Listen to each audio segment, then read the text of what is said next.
Alright folks, it's Zaybe from Around the Globe with Nico and Zaybe. I am here this morning with Paul. Hello, welcome to the Frisco Historic Park and Museum. Alright, so Paul is going to give us a brief history about Frisco, and he was kind enough to give us at least a few minutes of his time and let you know about Frisco. So basically, let's start off. When did this town originate?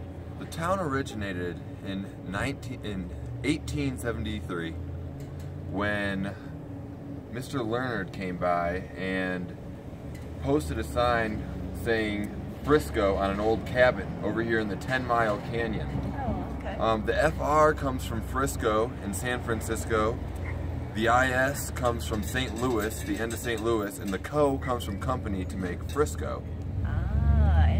Which they were trying to draw in the train, which actually never ended up coming here and instead went to Frisco, Texas. Oh wow, okay. And what's the population here right now? The population here is probably around 2,000. I'm not exactly sure. Oh my goodness. Believe it or not, in the early 1900s at one point, after the devaluation of silver, it went down to 18. Oh my goodness. The town nearly died out and then somehow boost back. Yeah. With the thanks of skiing and transportation and all sorts of other things.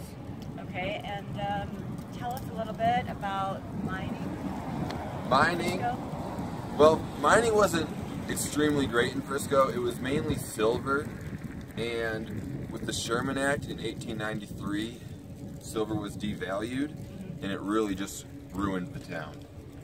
Towns like Breckenridge, which is where the biggest gold nugget in all of Colorado was found, called Tom's Baby at 13.7 pounds, could still survive because they didn't rely on just silver like they did here in Frisco.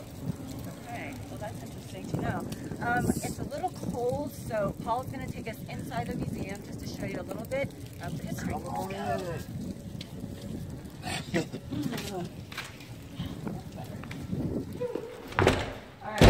So start us off. So this is what Frisco was like in 1900. Wow. You can see the building that we're in right now, the schoolhouse back here. And a few of these other buildings also are still where they are in this diorama, and a bunch of the others we've actually brought here into our historic park. Wow, it seems so much larger compared to outside. Has some of the buildings been demolished or what? Well, a lot of them have been brought here. Okay. And then the diorama is actually not exactly correct. This mountain should actually be over in center with Main Street here. Okay. But they had to move it over to fit it all in. Yeah, this quite a big project. It took them over 2 years. They spent over $15,000 on it. Had a lot of volunteers. And the whole mining company and all that is in the back. Yep. Yeah. All right, let's go this way. Minerals.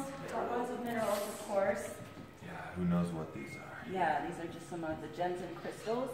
And what are we doing with these folks here? These animals. Oh no, are they stuffed? Hopefully not. Yeah, these are a few of our friends who live outside here in the mountains. This guy's name is Bumper. Is it an actual bear? They stuff? Oh yeah. Oh. Oh yeah. All these animals were real one day. Sorry. Okay.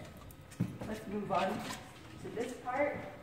And this is a little history of A quiet the little town. town. Okay. Oh so yeah, this town. this refers to when I was telling you about how when the town diminished to 18 residents. This kind of gives you a backdrop of that. Yeah, that's crazy. 18 people. Mm-hmm. All right, and then towards the end here, we have the gold and silver sort of history. Yeah, yep. Over here, they kind of go over the mining, which was what originally brought people here. Yeah. And awesome. Before any of them here, which often gets overlooked, are the Utes, the Native Americans who lived here. Oh, interesting. And what happened to the Utes?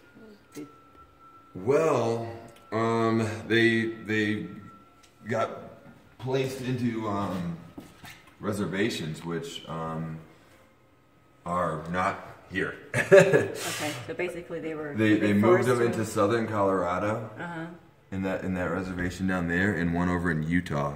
Okay. And they were forced out. It was mainly due to the Massacre,